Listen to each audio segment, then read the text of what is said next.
Estamos nuevamente en uso de la palabra, como es la propuesta de este espacio, y estamos con Nico Gianelloni, que además de ser profe de la UNR, también es funcionario de la municipalidad y está en un ámbito en el que se desarrollan cuestiones que tienen que ver con lo humano, con lo sociológico, y por eso lo convocamos también para poder pensar un rato juntos qué es lo que está pasando con la sociedad argentina. Eh, Hay nuevas medidas de un gobierno nacional, hay represión en el Congreso, hay varias situaciones que se están normalizando de alguna manera, o por lo menos no tiene la reacción virulenta que en otros años pudo haber tenido. ¿Qué tal, Nico? ¿Cómo estás? Gracias Hola, por venir. gracias por la invitación, che. Bueno, a ver, eh, diría Weber, tenemos la autoridad, tenemos la dominación, hay un montón podemos tirar un montón de autores que hablen sobre la situación social, pero me parece que nosotros necesitamos de alguien que hable desde acá, más allá de las cuestiones doctrinarias que podemos llegar a encontrar desde lo sociológico. Algo está pasando en la sociedad argentina, hay un cambio de época. Y hay algunos que todavía no se deciden. ¿Cómo lo ves vos? Sí, yo creo que estamos en un cambio de época en el mundo. Yo creo que post pandemia eclosionó un cambio que se está sucediendo. Entonces a veces es difícil de analizar y leer porque estamos en un proceso de cambio que obviamente impacta, es un cambio profundo que está impactando en todos los ámbitos sociales, obviamente el político, el económico, el cultural, cómo la gente se comunica, cómo la gente se manifiesta, cómo se resuelven las conflictividades, también el rol de las creencias, de las religiones, todo está en mutación y a veces, por ahí lo que tenemos algunos años, hemos vivido otros procesos de cambio, es difícil leerlo cuando uno está, es como tratar de analizar una carrera de natación cuando uno está nadando, digamos, por ahí pueden analizarla después, pero es difícil de leer. Yo sí creo que estamos en un proceso donde el cambio empezó desde un cambio en el sistema político, cuando fue por primera vez en la historia de la Argentina, ganó un extrapartidario, digamos, alguien que no venía de ninguna estructura de un partido político tradicional, ni siquiera en alianza con un partido político tradicional, como fue el caso de Macri, que también era un outsider del sistema, pero venía con alianza con partidos tradicionales. Este es un caso muy raro, y bueno, obviamente ha obtenido un consenso social desde afuera de las periferias del sistema político tradicional argentino, y bueno, eso está significando cambios que día a día lo vemos en nuestra realidad, ¿no? Eh, Esto que vos marcas, ¿no? La realidad que vos la ves día a día. ¿Qué es lo que pasa, por ejemplo, socialmente en la calle? Todos los días vemos gente que está viviendo en la calle, pero no nos pasa nada. Es como que sí, hay una solidaridad, pero son arrebatos individuales, no es una cuestión social, colectiva. ¿Por qué te parece a vos que perdemos el colectivismo que tuvimos siempre, los argentinos, que siempre se dijo, ¿no? Somos muy solidarios nosotros, pero hoy por hoy estamos mirando el ombligo. Sí, obviamente que en un momento de crisis, así como el que estamos viviendo, también se definen identidades de la sociedad. Obviamente hablando colectivamente, las sociedades tienen cosas que los identifican mayoritariamente. Y yo creo que lo que se rompieron, son muchos consensos y miradas que la Argentina tenía de la construcción de la recuperación democrática acá, de cómo la Argentina resolvía las conflictividades, cómo la Argentina resolvía su sistema político a través de sus representaciones, y todo eso está crujiendo. Entonces yo lo que percibo es que hay un retroceso de las miradas solidarias, no solo desde los partidos políticos y las voces políticas, sino también en lo que la gente resuelve, porque obviamente si hay una mirada mayoritaria en lo político que dice que hay que ir por la libertad y que la libertad es la individual y apuesta a los individualismos, obviamente que eso va entrando y cada uno está intentando de resolver sus problemas individuales y ve que cada medida que puede tomar el gobierno cómo impacta en uno, no cómo impacta en los demás. Y eso se va notando porque el tejido social aparte está roto, porque uno lo ve no solamente en la gente que está en calle, porque yo siempre lo digo cuando me preguntan sobre la gente que está en la calle, que hoy la mayoría de la gente que está en la calle no es solamente un problema económico que no tiene un lugar donde dormir. Las personas que están en la calle no son todos de origen pobre, y gente que podríamos catalogarla como pobre o que nació en la pobreza, sino que hay mucha gente que viene de distintos estratos sociales que está en la calle porque está rota su subjetividad, está rota sus lazos comunitarios, es gente que tiene problemas de consumo, consumo de distintas cosas, problemas de juego, problemas de conflictividades familiares graves, y son todas esas cosas que tienen que ver con la descomposición del tejido social, que la familia no contiene como contenía, la escuela no contiene como contenía, el mundo laboral no contiene como contenía, porque vos ves, hablás con muchos sindicatos y los sindicatos tienen mucho problema de gente que es asalariada, que tiene conflictividades familiares, conflictividades de consumo, cuando supuestamente el trabajo es un ordenador de la vida. Hoy mucha gente queda expulsada del sistema laboral por problemas de consumo, problemas de salud mental. O sea, hoy no es solamente un problema político el que sucede y del problema de que hay una mirada individualista que prima, sino que hay una sociedad que hoy se está rompiendo y los lazos comunitarios hoy no se resuelven en base a la solidaridad, sino a través de la violencia. El otro es una amenaza y lo vemos cotidianamente, porque a nosotros nos llega la gente que está en calle y nos denuncian la gente que está en la calle, pero muchas veces nos denuncian porque les molesta. No porque esté preocupado de que la persona que está en la calle se pueda morir en la calle. ¿Se entiende? Para tratar de redondear y hacer un ida y vuelta. Claro.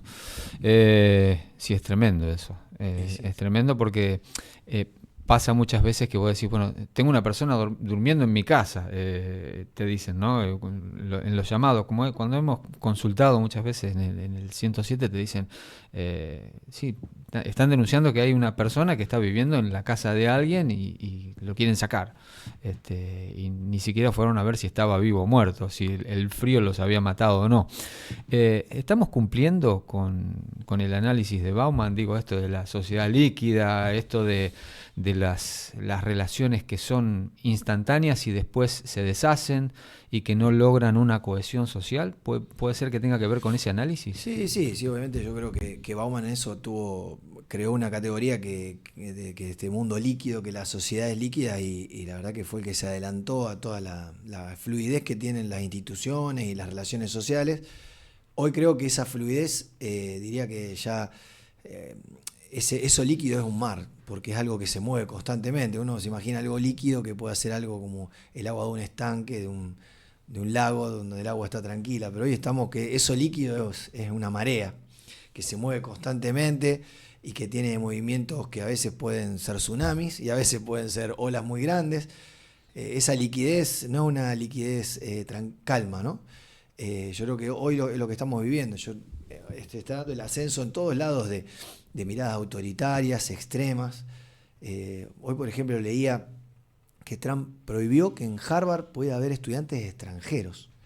Y no es casual de que Estados Unidos basó muchos años su dominio también por el dominio del pensar de los otros países. Su forma de colonización blanda que tuvo Estados Unidos durante muchos años tenía que ver con generar líderes que pudieran tener una mirada sobre el dominio de Estados Unidos a partir de la educación y a través del saber, y hoy está cerrando esa puerta. No es menor. Parece una cosa anecdótica, pero los que venimos del mundo de la educación vemos lo que es negar el acceso a los máximos niveles de ciencia que tiene Harvard a otros países. Hoy Estados Unidos se está cerrando y a la vez hoy China, que siempre estuvo muchos años cerrado, se está abriendo. Entonces estamos en un momento donde se está discutiendo todo. No es solamente ganar elecciones, sino es también vencer culturalmente al otro. Entonces estamos detrás de una batalla que es mucho más amplia que ya digo, que pudiera ganar un partido político u otro, una mirada u otra. Entonces, eso va a ir impactando naturalmente en que el otro es una amenaza. Y ya vivimos en el mundo, me pasa que ha pasado muchos años, cuando el otro es una amenaza. Y fue lo que predecedió todas las grandes guerras, porque lo que hemos podido leer y estudiar, lo que fue cómo llegó la construcción del nazismo, y en eso siempre recomiendo Hannah Arendt, cómo pudo suceder que el mundo pudo construir su propia forma de extinguirse como mundo cuando fue la Segunda Guerra Mundial. Yo creo que estamos volviendo, porque la verdad que hay cosas que lo que hizo el primer nazismo, lo que pasó en Europa y el crecimiento de esas miradas autoritarias, estamos como en un volver a los años 30. Uh-huh. Y bueno, obviamente estamos en un proceso muy difícil, Lo bueno es que la humanidad ya vivió cuáles son las consecuencias de cuando esas miradas tan extremas triunfan, que es poner en riesgo el sentido de la vida humana, porque hoy lo que está pasando es eso, porque yo creo que el nazismo no nació de un día para otro. Eso Hannah Arendt es muy clara. De a poco empieza a hacerte indiferente el otro, después el otro empieza a ser una amenaza y después prontamente una guerra contra el otro. Ahora, estas analogías, ¿no? Porque suceden cosas que vos decís, bueno, vos decís los que estudiamos, leímos, que tuvimos el acceso, hay gente que no lo tuvo, no sé qué es lo que ha pasado, digo, porque el sano pensamiento alemán, que se nombraba en los años 30, me suena muy parecido a Argentina, un país con buena gente, o la gente de bien. Suena parecido, ¿no? No quiero decir que sea nazi, pero sí quiero decir que hay como un sentimiento de decir, nosotros estamos del lado correcto y ustedes no. Esto que vos decías, ¿no? De Y poner sí. al otro en otra vereda. Ujú. Y en un lugar de combativo. Sí, aparte es muy importante esto. Mira, hoy la democracia argentina tiene, en Latinoamérica, a 40 años de recuperación democrática, hoy la mitad de la sociedad cree que la democracia no funciona. Esto está medido por Latinobarómetro, es público el informe. Uh-huh. Está en su peor momento. Y en Argentina está igual al 2001. Pero en el 2001 la gente iba a votar y metía cosas dentro del sobre cuando iba a votar. O votaba a las izquierdas más duras o votaban a una a las derechas. Ahora lo que está pasando es que la gente directamente no va a votar. Creyendo que puede no ir a votar. No, Porque es obligatorio. sí, es obligatorio. La gente no va a votar. Y así todo, sin ir a votar, ganan expresiones outsiders del sistema, como el caso de Milei, Adorni y la Libertad Avanza. Entonces, ¿qué es lo que está pasando? Y creo que hay que poner el énfasis ahí, de decir, hay un sistema político que hoy no es una caja de resonancia de lo que pasa en la sociedad. Y si ese sistema político no es una caja de resonancia, esa resonancia de lo que pasa en la sociedad, ¿a dónde se va a debatir? Entonces hoy creo que la democracia no está pudiendo, a través de sus mecanismos, ser un lugar donde la gente pueda vehiculizar sus preocupaciones. Por eso uno ve que estamos viendo un ajuste brutal en la Argentina, con reducción de jubilaciones, con ajuste en lo social, un montón de gente que día a día va perdiendo el empleo y no vemos conflictividad. No vemos conflictividad en la calle. Y eso se ve ¿por qué? Porque la gente prefiere decir, bueno, me salvo yo, no me junto con otros para ver cómo ganamos algo que fue la respuesta del 2001. Hoy la gente decide no hacerlo. Hoy queda algo de esa conflictividad a través de los sindicatos que solamente representan al trabajador asalariado cuando vos tenés el 40% de la Argentina que está en la economía informal, por lo tanto no se siente representado por los sindicatos. Entonces, bueno, estamos en un momento muy complejo, ya digo, porque hay una crisis y hay una visión política que intenta ser hegemónica, que es muy extrema, y a la vez todo lo que no comparte esa visión que hoy gobierna el país no tiene una caja de resonancia, no la tiene. O sea, la gran mayoría de la gente, hoy, te diría que hoy el segundo partido que más adhesión tiene es el que no va a votar, o vota en blanco, o va y impugna su voto. Entonces, hay algo que está sucediendo, hay que ver eso cómo transcurre en el tiempo y cómo se va generando nuevas representaciones. A la vez también tenemos un cambio tecnológico gigante que hace que también el debate y el ágora del debate de una sociedad ya no es más el debate de una plaza, como fue en el 2001, que la gente se organizaba en las plazas. Hoy el debate se da en las redes sociales.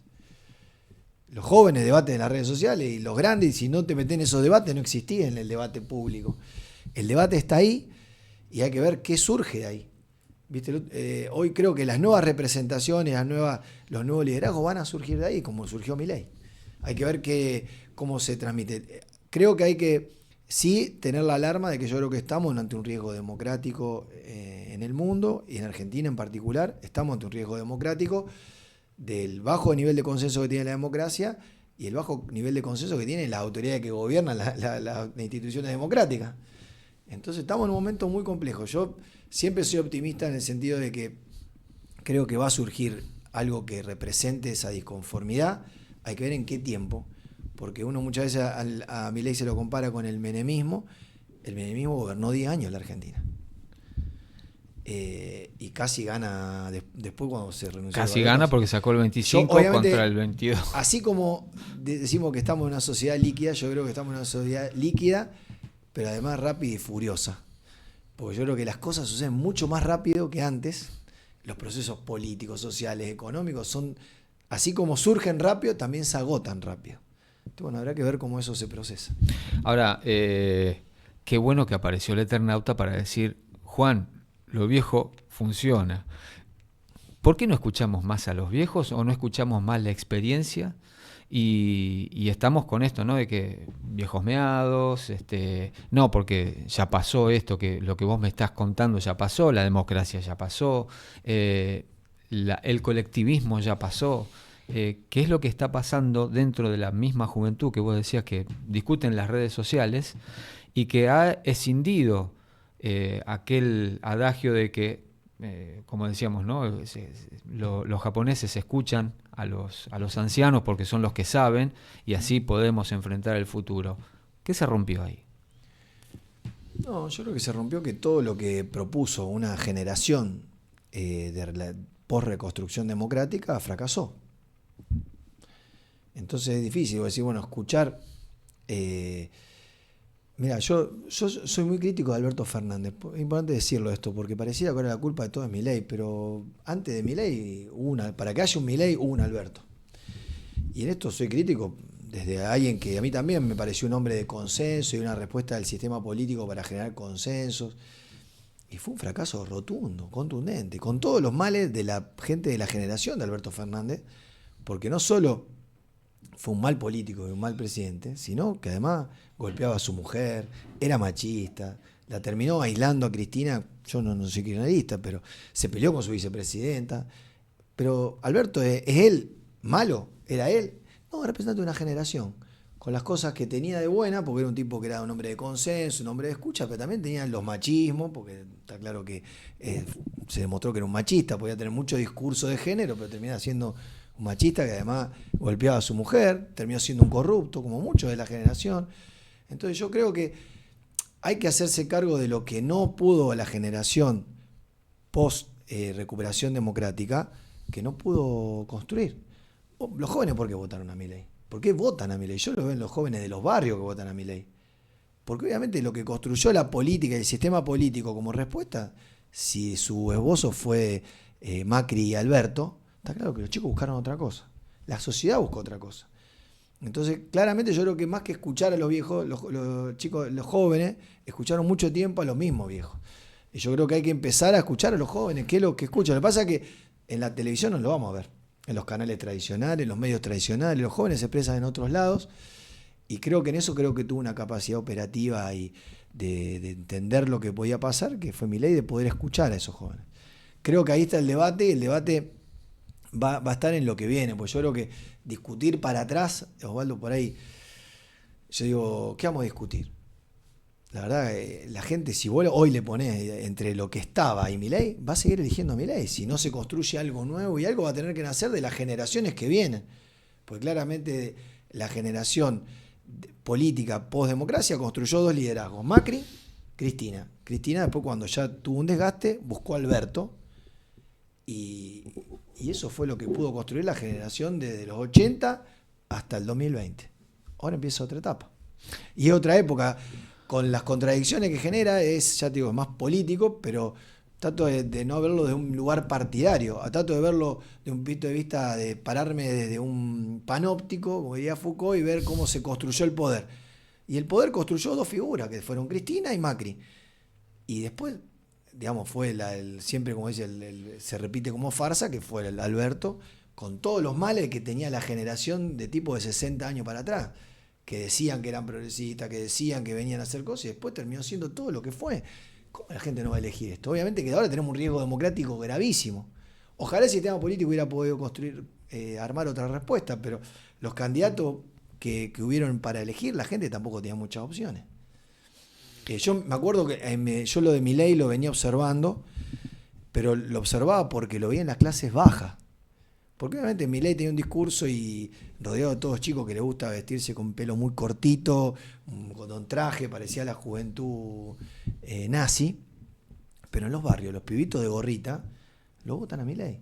Y lo votan a Milei, y yo muchas veces lo discutía con organizaciones piqueteras, porque la casta de Milei no es Clarín, yo qué sé, el Poder Judicial, los partidos políticos tradicionales. La casta es también el tipo que era un puntero y que manejaba los planes sociales y que en el barrio estaba mucho mejor que el vecino, y era el que le daba el plan, si lo votaba, lo ayudaba, lo acompañaba. Para el pibe del barrio, el puntero barrial, aún viviendo en el barrio, también era casta. Es casta. Y la gente votó en contra de eso también. No votó en contra de Alberto solamente, votó también en contra del puntero, que a veces le daba comida, a veces no, que le decía que vaya a la marcha para bancar a Cristino, bancar capaz que una marcha tan hermosa como la del 24 de marzo, pero tenían que ir obligados porque cobraban un plan. Entonces, hay que hacer una autocrítica, y hasta que el sistema político no haga una autocrítica, Milei va a seguir ganando elecciones con candidatos como Adorni, con un discurso como el de Adorni, donde el tipo le bastó para ganar la ciudad de Buenos Aires, donde hay un alto nivel de educativo en la Argentina, le bastó diciendo unos días antes que iba a bajar los impuestos para la PlayStation y para los celulares. Con eso, una campaña electoral donde estuvo toda la campaña tercero, estuvo cuarto, segundo, nunca ninguna encuesta le daba primero, con 2 anuncios y siendo Milei, ganó la ciudad de Buenos Aires. Ahora, no corremos el riesgo, está bien, hay que escuchar obviamente a las nuevas generaciones porque además traen todo lo nuevo, pero vamos a la ciencia. A Milei le gusta mucho la cuestión pragmática, la experiencia, pero para tener una experiencia, si vamos a la ciencia, nosotros para tener un celular, tenemos que haber tenido un conocimiento precedente, y no es que empezamos todo de cero, es que nos tomamos de ese conocimiento y de ahí vamos avanzando. Yo veo que hoy hay un desconocimiento absoluto de cosas que pasaron y que son esenciales, como por ejemplo, gente que se habla del proceso de reorganización nacional, sí, la dictadura como si fuese un gobierno más, y no fue un gobierno más. Fue un gobierno donde hubo 30.000 desaparecidos, donde hubo muertes, torturas, persecución, y la gente dice, pero no pasa nada. Te completo esto. Milei reivindica a Thatcher.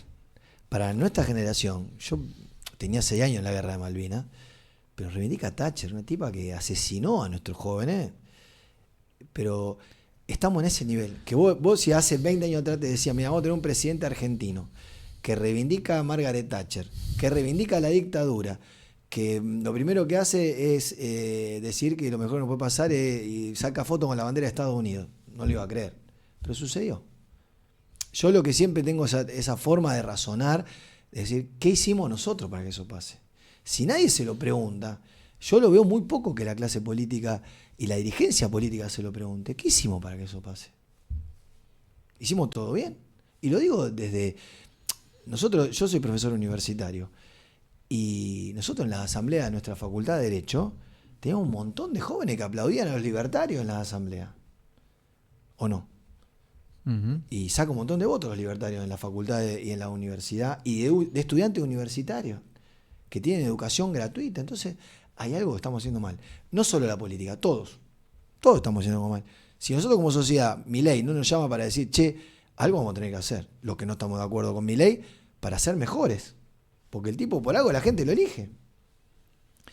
Ya digo, hay algo, ya lo de Margaret Thatcher, lo de Malvinas, lo de la dictadura, pero obvio que sí. Pero yo trabajé en los juicios de lesa humanidad, acá en la provincia de Santa Fe, participé de los primeros juicios, la causa Brusa en Santa Fe, pero así como fue un proceso fantástico, histórico y único en el mundo, el proceso de los juicios en la Argentina y los procesos de verdad y justicia, también obviamente hubo uso político de eso. Y estuvo mal. Entonces creo que si uno no parte de determinadas autocríticas, determinado de pensar, y obviamente hay cosas que se hicieron antes que no todas estuvieron mal, porque yo creo que los juicios de lesa humanidad estuvieron bien, y está bien que se haya... tenemos las leyes de defensa de la democracia, un montón de estructura para no volver a las dictaduras, pero hay muchas cosas que se hicieron bien, pero se ve que hicimos muchas mal. Ahora hay una cuestión que es notoria, ¿no? Vos estás diciendo, muchos chicos aplauden a los libertarios en las facultades, están de acuerdo con muchas políticas que hoy implementa, esto de los vagos, los curros, permanentemente, ¿no? Denostar a ciertos grupos en los que se dice el curro, se terminó el curro. Pero cuando fue la defensa de la educación pública, salieron muchísimos jóvenes a la calle. O sea, por un lado, están en contra de un montón de cuestiones que venían dándose. Pero cuando vos le decís, mirá, se puede eliminar la educación pública, no, en eso no estoy de acuerdo. Bueno, ¿Es un equilibrio que tiene la propia juventud? Sí, no, es que son los equilibrios que hay y los debates que hay que dar. Pues yo creo que hay que ser inteligente como es Milei y como es el mileísmo en su debate, que discute, fíjate, con el tema universidad, discutió hasta ahí, después acordó. Pero hay otros debates que va a fondo, digamos. Pero yo creo que hay que ser inteligente y ver cuáles son los debates y cuál es el límite del proyecto Milei. ¿Cuál es el límite? ¿Es la educación pública? Es el que encontró un límite ahí. Los jubilados ahí pareciera que no. El tema de ajustar a los jubilados, no, va por una reforma previsional. Los trabajadores ahí parece que no, va por una reforma laboral. Hay que ver cuáles son los límites, hasta dónde consigue consenso social. Pero es muy difícil construir un consenso contrahegemónico al de Milei si vos no construís una autocrítica. Es muy difícil. Yo sigo pensando que es muy difícil. Y lo digo porque yo tengo familia en Brasil y vi el proceso de post-Bolsonaro, cómo Lula y su eterno enemigo, que era Alckmin, construyeron un frente para ganar a Bolsonaro. Tuvieron la ventaja de que Bolsonaro fue un desastre en su gestión de la pandemia. Okay. Que acá en este caso Milei no tiene pandemia. Quisiera verlo cómo gestiona una pandemia Milei. Pero creo que Lula tuvo la capacidad de construir un consenso y una mirada para construir una contrahegemonía a lo que se venía, que era Bolsonaro, que no recordemos que casi termina boicoteando su asunción, pero junto a todo el sistema político. Hoy yo no veo que Macri y Cristina se pudieran juntar para ir contra Milei. No, difícil. No lo veo. Y no veo, pero es que en Brasil fue así. Se juntó el agua y el aceite para ganar a Bolsonaro. Y en Argentina no lo hay, porque no hay autocrítica de ninguno, ni uno ni otro. Todavía están tirándose carpetazo y viendo cómo hacer para que uno no sea candidato y proscribir. Porque aparte volvemos también en la historia de que se han proscripto líderes en la Argentina, hay mucha historia. Y a Cristina con tema ficha limpia, el PRO quería proscribir a Cristina. Era esa la jugada. Entonces, es difícil si la política no intenta una forma superadora de construir una contrahegemonía. Esta hegemonía se va a consolidar. Y yo creo que va a tener una gran elección en octubre, Milei, en todo el país. Con gran consenso de muchos sectores que aún están siendo castigados con sus políticas, pero porque no consigue nadie concitar la atención más que él. Está en el centro de la escena, diría casi solo. Entonces, con un sistema político arrasado y que no está dispuesto a dejar nacer lo nuevo. Entonces, por eso digo que yo comparto con lo que dice el Eternauta. Lo viejo funciona. Pero lo viejo funcionó después que vino una invasión que hizo pelota a todo. Tsunami. Yo no quiero llegar a eso. Creo que hay que llegar antes, porque si no, sí, lo viejo va a funcionar. Pero bueno, en Brasil funcionó. Lula se juntó con su eterno enemigo y lo logró hacer. Acá en Argentina hubo un intento histórico cuando fue el acuerdo Perón-Balbín. Uh-huh. Pero no llegó tarde. A los pocos años hubo una dictadura. Perón y Balbín lo veían que eso iba a pasar. Por eso se juntaron. Después Perón falleció, Balbín ya era muy viejito. Y capaz que hicieron la tregua tarde. Y vino la dictadura y nos comimos 7 años, 30.000 desaparecidos. Entonces yo creo que la Argentina tiene que aprender de su historia, pero creo que hoy lo que más tiene que aprender es de los pibes jóvenes que tienen que construir lo nuevo y hacer lo nuevo. Que lo nuevo, no podemos dejar que las juventudes tuiteras y los que representen a lo nuevo sean estos tipos que traen las peores historias del peor pasado de la humanidad, no solo de la Argentina, porque traen a lo que engendró todos los genocidios en los últimos años, en los últimos siglos en la humanidad. Te llevo un poco a tu terreno, porque Durkheim decía, autoridad sí, pero autoritarismo ya es demasiado. Vamos a tratar de que la costumbre, la moral de la sociedad acomode las cosas. Está bien. ¿Cuál es la moral y la costumbre que tiene nuestra sociedad, teniendo en cuenta este rompimiento que vos decís, ¿no? Del pasado con lo nuevo, con los chicos que vienen ahora? ¿Qué pasa con ese autoritarismo que se ve por momentos? Porque a veces no, a veces hay diálogo, como vos decías, el tema de la universidad pública, hubo diálogo por parte que para eso lo tienen a francos, que se sienta, es un hombre que se sienta y te invita al diálogo. Y por otro lado tenés autoritarismo, con los viejos que son fajados frente al Congreso por la Policía Federal o Gendarmería. ¿Cómo se equilibra eso? ¿O cuál es la fuerza de la sociedad en este momento? Para mí no se equilibra. Hoy está roto ese equilibrio. Yo creo que hoy lo que está sucediendo es que no hay... La moral es un consenso. ¿Cómo se construye pautas morales? Son consensos que las sociedades construyen de qué es lo que está bien y lo que está mal. Hoy está roto eso en la Argentina. Hoy está roto. Hoy, ¿qué es lo que está bien y qué es lo que está mal en la Argentina? No lo sabemos. Y no sé, lo que dice Milei. Para gente es lo que dice Cristina, para otra gente será lo que dice Macri. ¿Qué es lo que está bien? ¿Qué es lo que está mal? No hay una... muy difícil porque un presidente que haga lo de Libra. Pero hoy, ¿quién está en condiciones de decirle a Milei que es un corrupto? Macri, Cristina, ¿quién se lo va a decir? Entonces está roto.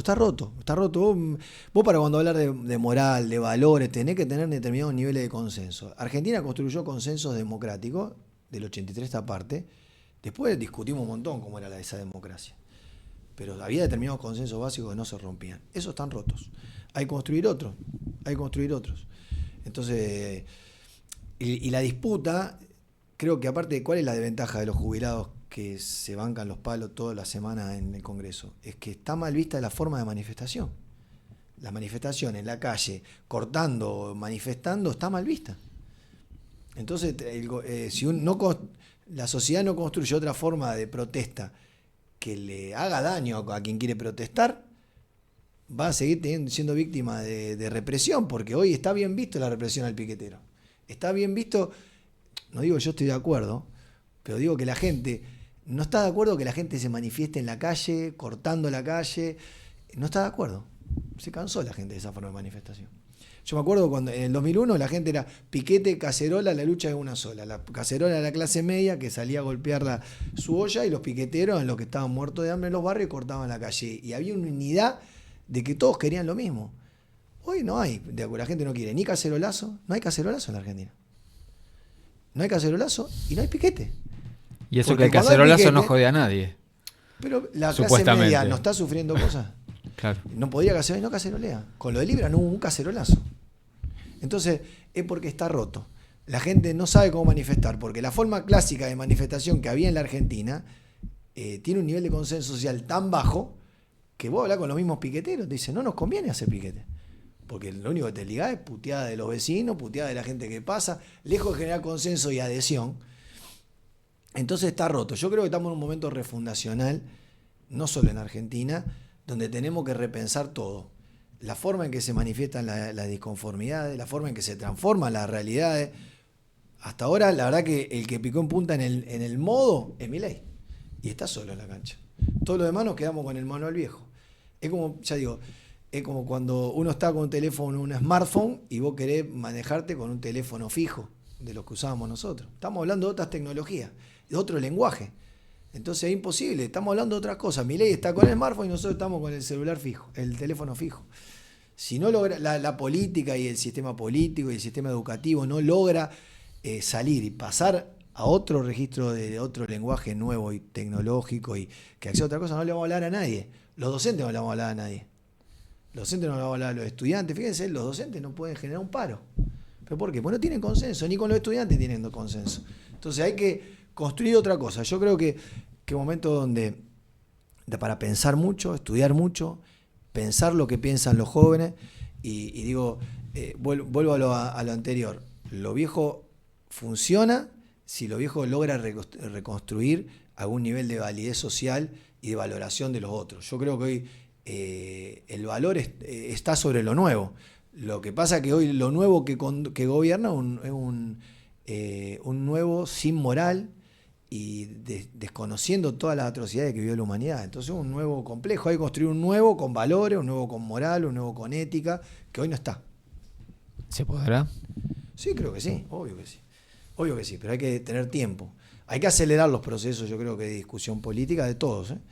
Todos tienen que aprender, ya digo, pero partiendo de la autocrítica y entendiendo que los manuales que teníamos todos, yo digo, para entender las políticas sociales, los manuales que teníamos para enseñar, los manuales que teníamos para construir voces políticas en el sistema político, va a haber que hacer todos los manuales de nuevo.